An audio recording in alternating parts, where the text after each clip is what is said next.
Hi everyone, मेरा नाम ऋचा जैन है। Welcome back to my channel kids developmental activities. तो आज की हमारी जो वीडियो का टॉपिक है बहुत ही इंटरेस्टिंग टॉपिक है। बहुत ही नॉलेज एनहांसिंग बातें करेंगे आज हम।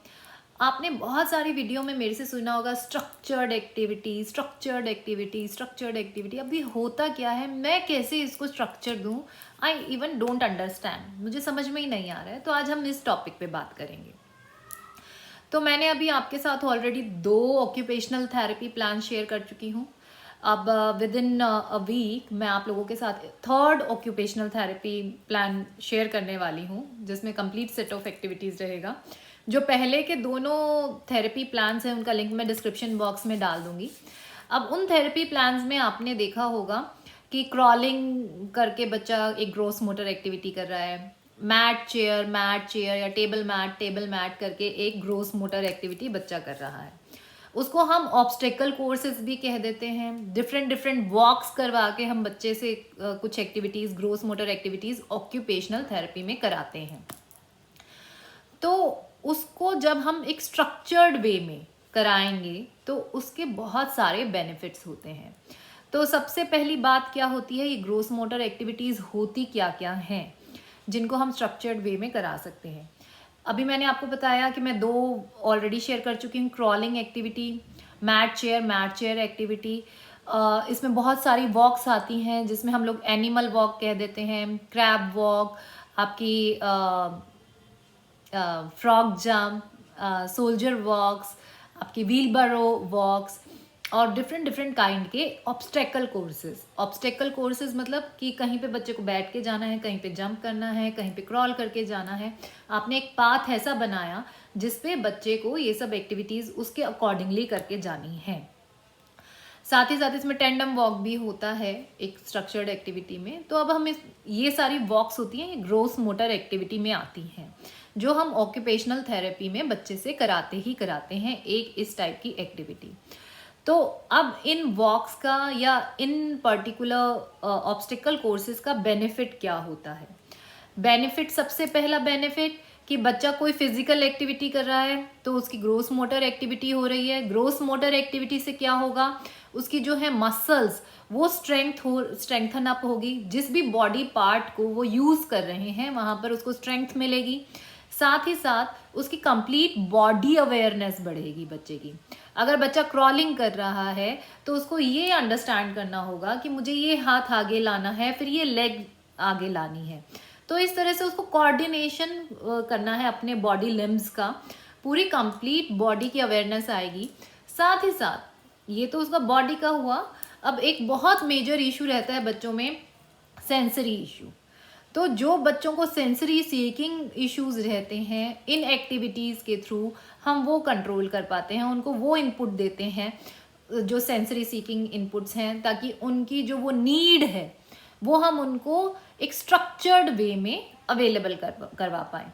तो वो सेंसरी सीकिंग बिहेवियर डाउन होगा। जब उनको वो चीज़ें आप ऑलरेडी अपने तरीके से दे रहे हैं तो उनकी ब्रेन जो है वो काम होगा, शांत होगा तो वो उतना ही टिक कर बैठेंगे, उनकी लर्निंग एंड अटेंशन बढ़ेगी। तो ये फ़ायदा रहता है ग्रोस मोटर एक्टिविटीज़ का। प्रॉप्रियोसेप्टिव इनपुट रहता है, इसमें वेस्टिबुलर इनपुट रहता है जिससे बच्चे की हिटिंग, बाइटिंग, धक्का मारना, हैंड फ्लैपिंग, इधर उधर भागने वाली टेंडेंसी, ये सब चीज़ें आप उससे कंट्रोल करते हैं। तो ये एक है ग्रोस मोटर एक्टिविटी का बेनिफिट, पहला बेनिफिट। दूसरा बेनिफिट कि इससे बच्चे का बैलेंस एंड कोऑर्डिनेशन इंप्रूव होता है। बैलेंस, उसको डिफरेंट टाइप से वॉक करके आना है तो वो किस तरह से अपनी बॉडी को अगेंस्ट ग्रेविटी मैनेज करेंगे, किस तरह से उनको एक प्लेस से दूसरे प्लेस पर जाना है, किस तरह से अपनी बॉडी का वेट पुल करना है, कहाँ पर उनको डाउन आना है। तो पूरा बैलेंस एंड कोऑर्डिनेशन उनका इम्प्रूव होगा। तो इससे क्या बेनिफिट होता है, कई लोग बोलते हैं हमारा बच्चा बड़ा क्लमजी है, भागते भागते इधर भागा उधर भागा और कुछ भी नहीं है, आगे गिर गया, बिकॉज उनके फुट की लैंडिंग प्लान नहीं है। तो ये जो बैलेंस एंड कोऑर्डिनेशन आएगा इन एक्टिविटीज़ के थ्रू, उनको बहुत इम्प्रूवमेंट रहती है। उनकी क्लमजीनेस, इधर उधर गिरना, चीज़ें गिराना। अब कई बार लोग कंप्लेन करते हैं कि बेड पे बैठा था, अचानक से रोल किया, उसको यही नहीं पता चला कि बेड कहाँ ख़त्म हो गया है और वो नीचे गिर गया, because they don't know when to stop, कहाँ उनको रुकना है।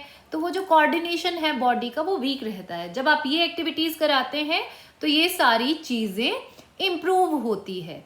अब मोटर प्लानिंग जो थर्ड चीज़ होती है उनकी इंक्रीज्ड मोटर प्लानिंग। इन सभी एक्टिविटीज़ से उनकी मोटर प्लानिंग बढ़ती है। तो उससे क्या क्या होगा कि उनको मोटर प्लानिंग की पूरी बॉडी को किस तरह से कोऑर्डिनेट करना है। बहुत सिंपल चीज़ लगती है बट इसका बेनिफिट बहुत सारी चीज़ों में देखा जाता है कि बच्चे को जब मोटर प्लानिंग इम्प्रूव होती है तो वो प्लानिंग सिर्फ उस ऑब्स्टेकल कोर्स के लिए नहीं, उनको इन फ्यूचर जितने भी काम करने हैं उनके लिए होती है। मोटर प्लानिंग कि बॉडी को मैंने कैसे मूव करना है किसी भी टारगेट को अचीव करने के लिए।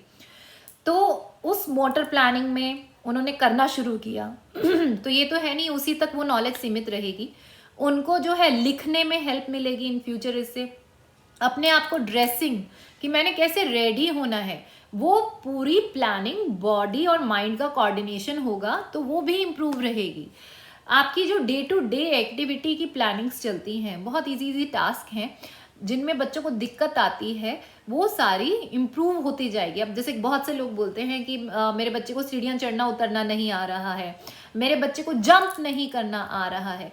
जब आप इस तरह की एक्टिविटीज़ कराएंगे तो उनकी full body motor planning improve होगी, तो बाकी सारी चीज़ें भी अपने आप वो प्लान करना शुरू करेंगे और उनकी वो प्लानिंग इम्प्रूव होगी तो वो सारी चीज़ें भी वो इजीली अचीव कर पाएंगे। तो ये भी बेनिफिट रहता है इनको जो ऑब्स्टेकल पाथ्स का है, in different different gross motor activities का है।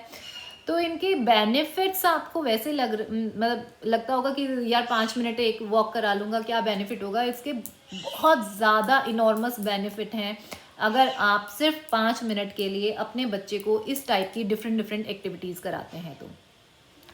अब जो नेक्स्ट फोर्थ बेनिफिट रहता है इस एक्टिविटी का वो है emotional regulation, and that is the most important crucial factor. अगर मैं बात करूँ बिहेवियर इश्यूज रहते हैं बच्चों में, बच्चे बहुत ज़्यादा जल्दी एग्रेसिव हो जाते हैं कि बस रोना, मतलब कुछ नहीं मिला तो रो दो, ज़मीन पे लेट जाओ, कंट्रोल नहीं होते हैं और बस ऐसे लगता है कि भाई हम क्या कर लें।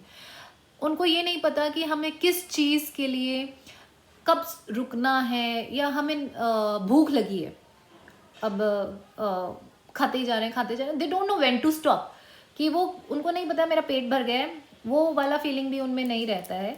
जब आप ये चीज़ें करते हैं तो इमोशनल कोशेंट उनका इम्प्रूव होता है, इमोशनल रेगुलेशन आती है, क्योंकि वो स्ट्रक्चर्ड वे में जब आप कराएंगे तो उनके ब्रेन के जो सिस्टम हैं वो इस तरह से होंगे, when to stop, when to start, how to do it.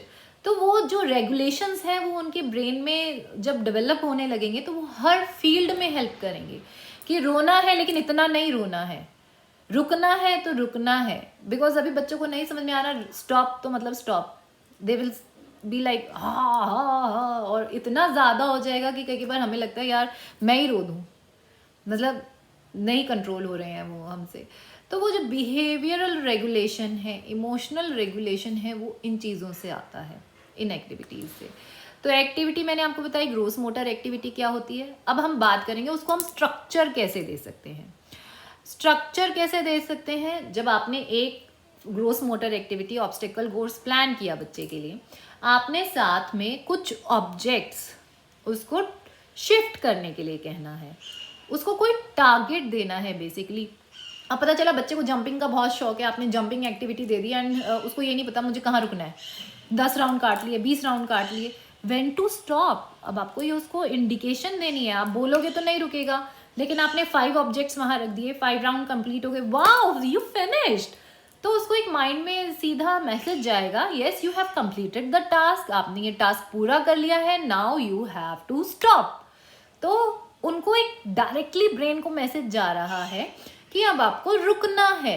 अब यही क्वेश्चन बहुत सारे लोग मुझसे पूछते हैं कि मेरा बच्चा भागता बहुत है, जंप बहुत करता है, मैं उसको कैसे रेगुलेट करूं। दीज आर द एक्टिविटीज, इनसे उनके माइंड में वो मैसेज जाने लगेगा कि yes you have achieved the task, आपने वो टास्क कंप्लीट कर लिया है, now you have to stop. जब आप किसी चीज़ को इस तरह से स्ट्रक्चर दे देंगे तो माइंड उस अकॉर्डिंगली स्ट्रक्चर्ड वे में काम करेगा, तो बच्चे में रेगुलेशन आएगी।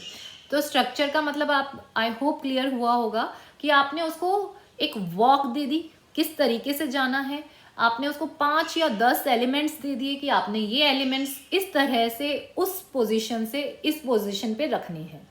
तो this is the complete structured activity with command, कि आपने कमांड देना है कि आपने फ्रॉग जंप करके आना है, ये वहां पर रखना है, इतने आइटम्स रखने हैं। तो स्ट्रक्चर, क्लियर इंस्ट्रक्शन। तो ये पूरा एक्टिविटी के बारे में मैंने आपको ये बताया कि ये किस तरह से आप प्लान आउट करेंगे। अब बात करते हैं इंस्ट्रक्शंस की, कि अब आपने पूरी माइंड में एक एक्टिविटी प्लान कर ली, यू आर वेरी कॉन्फिडेंट कि यस आज मैंने अपने बच्चे को ये 5 ऑब्जेक्ट क्रॉल करा के उधर भेजने हैं। बट जब आप इंस्ट्रक्शंस देते हैं तो बहुत सारे पेरेंट्स का आता है यार मेरा बच्चा नहीं कर रहा है, मैं कैसे करूँ, I am feeling helpless. Yes, starting में वो नहीं कर रहे हैं तो उनको आपको उनके साथ करना है। कई बार क्या होता है, कोई बच्चे साथ में कर रहे हैं, पकड़ के करा रहे हैं तो कर ले रहे हैं, और कुछ बच्चे होंगे रोना पीटना नहीं खत्म होगा, पता चला एक ऑब्जेक्ट दिया है, मतलब 5 ऑब्जेक्ट हैं, एक ऑब्जेक्ट भी इधर से उधर नहीं गया है, तो वो भी एक प्रॉब्लम रहती है। तो उसमें डिसअपॉइंट नहीं होना है, क्योंकि अगर मैं कृष्णव की टेंडेंसी की बात करूँ, हफ्ता तो वो रोने में ही लगा देता था शुरू में जब कोई नई वॉक होती थी स्टार्टिंग डेज में। अब तो नहीं, मैं अब नहीं करता है ऐसा। तो एक वॉक कराने के लिए मुझे कम से कम भी 1-1.5 महीना लग जाता था उसको कराने के लिए, और थेरेपी सेंटर पे तो फिर भी महाशय जी कराते थे, घर पे आके तो नानी याद आ जाती थी कि भाई नहीं करके देगा। तो बट धीरे धीरे धीरे धीरे वो करते हैं। तो आपने उसमें शॉर्ट इंस्ट्रक्शन देनी है, लेट्स क्रॉल, मम्मा भी करेगी, बहुत छोटे सेंटेंसेस यूज़ करने हैं। साथ ही साथ अपना पेशेंस बिल्कुल लूज़ नहीं करना है। आपने बहुत हैप्पी और एनर्जेटिक होके कराना है, चलो मम्मा भी करेगी, वाओ ये बड़ा मज़ा आएगा, wow Krishna you did it. अगर उसने सिर्फ 2 कदम भी आगे ले लिया, वाओ ये गुड बॉय गुड जॉब ना, आपने इतना पैम्पर करना है, वो ये देखेगा यार ये तो बड़ी खुश हो रही है, मैंने कुछ अच्छा ही किया है। आपने जब भी किसी चीज़ के लिए एसोसिएशन देनी है वो पॉजिटिव के लिए एसोसिएशन देनी है, आपने नेगेटिव कभी भी यूज़ नहीं करना है। कोई एक्टिविटी कराते, क्या है तुमसे ये नहीं होता है, क्या यार इतना ही तो है कर दो, मतलब इस तरह से ड्रामेटाइज नहीं करना है, नेगेटिविटी नहीं लानी है, गुस्सा नहीं होना है। गुस्सा हो रहे हैं, आपको इरिटेशन हो रही है, स्टॉप फॉर दैट टाइम, क्योंकि अगर आप अपना पेशेंस लूज़ कर दोगे वो आपसे पहले भागने के लिए तैयार खड़े हैं, तो आपने अपना पेशेंस लूज़ नहीं करना है। इस तरह से जब आप ये एक्टिविटीज़ फॉलो करेंगे, आप देखेंगे उनके ओवरऑल बिहेवियर में, उनकी ओवरऑल लर्निंग में, उनकी अंडरस्टैंडिंग में, उनकी सिटिंग में बहुत डिफरेंस आएगा।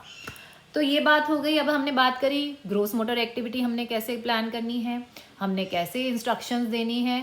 थर्ड चीज़ मैंने आपको ये बताया कि ऑब्जेक्ट्स रखने हैं। थर्ड चीज़ इसमें अब मैं कैसे ऑब्जेक्ट्स रखूँ, क्या रखूँ। The first level is base level, कि जिसमें आपने चीज़ों की रिकॉग्निशन करानी है। आप कलर बेस पे कोई ऑब्जेक्ट रख सकते हैं, रेड ऑरेंज ग्रीन जो भी हैं वो आप ले सकते हैं। आप कोई भी फ्रूट्स ले सकते हैं, आप कोई भी शेप्स ले सकते हैं, आप एनिमल्स ले सकते हैं। Different different recognition objects, 3D objects आपने लेने हैं फर्स्ट लेवल पे। जब आपके बच्चे की रिकॉग्निशन अच्छी हो जाती है कि आपने बोला टाइगर, तो वो टाइगर लाकर रख रहा है।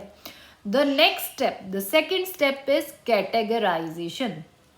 कैटेगराइजेशन क्या होता है कि अब आपने ये तो बता दिया ये फ्रूट है, ये मैंगो है और ये पीज हैं, लेकिन उसको अब आपने कैटेगराइजेशन सिखानी है। ये फ्रूट हैं और वेजिटेबल हैं। आपने 3 फ्रूट्स और 3 वेजिटेबल को मिक्स करके रखा और इंस्ट्रक्शन क्या देनी है, वेजिटेबल लेकर आओ, फ्रूट लेकर आओ। तो कैटेगराइजेशन। नेक्स्ट स्टेप क्या रहेगा, पहला स्टेप नेम एसोसिएशन, आपने उसको रिकॉग्निशन कराई। The second step is categorisation, कि आपने उसको फ्रूट्स और वेजिटेबल्स मंगवाए, रादर देन नाम लेके आपने फ्रूट्स और वेजिटेबल को कैटेगराइज कराया। The third step is problem solving, कि फिर आपने उसको पजल्स दी, छोटी छोटी स्मॉल पजल्स दी और उसके थ्रू वॉक कराया, तो उससे उसकी प्रॉब्लम सॉल्विंग कैपेसिटी और ब्रेनस्टॉर्मिंग बहुत ज़्यादा होगी। तो ये पूरा हमारा सिनेरियो रहता है एक ऑब्स्टेकल कोर्स का, एक ग्रोस मोटर एक्टिविटी का, जो है ऑक्यूपेशनल थेरेपी में। Let's have a look on the video कि हम इसको कैसे करा सकते हैं। I will share a video with you.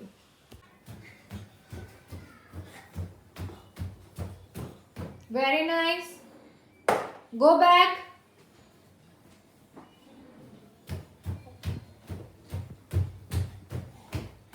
Black and white striped animal, zebra. Take zebra. Very nice, come back.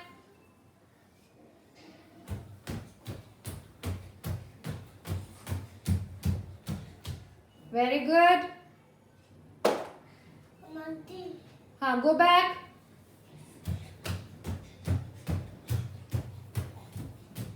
Animal who gives milk? Who gives us milk? हाँ, who gives milk? Cow. Very good.